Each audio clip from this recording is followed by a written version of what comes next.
আমি এখানে দেখছি আমার অনেক ছোট্ট বাচ্চা বন্ধুরা আছে। তো আজকে আমি কি সেই ছোট্ট শ্রাবন্তী হয়ে যাব? আর অনেকেই হয়তো হিন্দি ভাষীও আছে, তো আমি ভাবছি একটা বাংলায় বাচ্চা হয়ে একটা কবিতা আর একটা হিন্দি, ঠিক আছে চলবে? এটা স্পেশালি আমার ছোট বাচ্চা বন্ধুদের জন্য। চাঁদ উঠেছে, ফুল ফুটেছে, কদম তলায় কে? হাতি নাচছে, ঘোড়া নাচছে, সোনামণি প্রিয়ে। এইবার একটা হিন্দি। मछली जल की रानी है, जीवन उसकी पानी है, हाथ लगाओ तो डर जाएगी, बाहर निकालो तो मर जाएगी।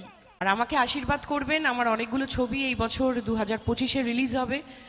প্রথমেই হবে আমার বস, যেটা হচ্ছে উইন্ডোজ প্রোডাকশনের শিবপ্রসাদ মুখার্জির সাথে, নন্দিতাদির সাথে আমার প্রথম কাজ, যেখানে রাখি গুলজার সুদূর মুম্বাই থেকে এসে কাজ করে গেছেন, অনেক দিন পর বাংলা ছবি করেছেন।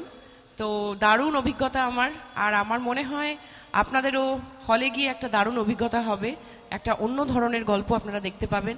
তারপর আসছে দেবী চৌধুরানী, যেটা আমার এই পুরো ক্যারিয়ারের একটা মাইলস্টোন হতে চলেছে।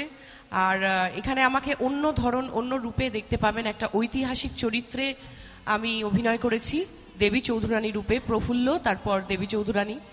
অনেক অভিজ্ঞ অভিনেতারা আছেন, আপনারা আশীর্বাদ করবেন যেন এই ছবিটি খুব ভালো হয়, আপনারাও হলে গিয়ে দেখবেন। আর কেউ কিছু জিজ্ঞেস করার আছে?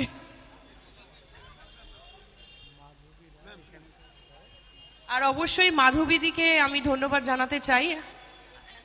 একটা মিষ্টি, খুব মিষ্টি দেখতে একজন মহিলা দেখতে পাচ্ছি, খুব হাসি খুশি। আর ওনার জন্য আমি এসছি এখানে। আর থ্যাংক ইউ ম্যাম আমাকে ইনভাইট করার জন্য। এত মিষ্টি মুখগুলোকে দেখতে পাচ্ছি আমি। Thank you so much. আপনারও নতুন বছর খুব খুব ভালো কাটুক। আর এরপর তো হ্যাপি নিউ ইয়ারই আসছে, ক্রিসমাস আসছে।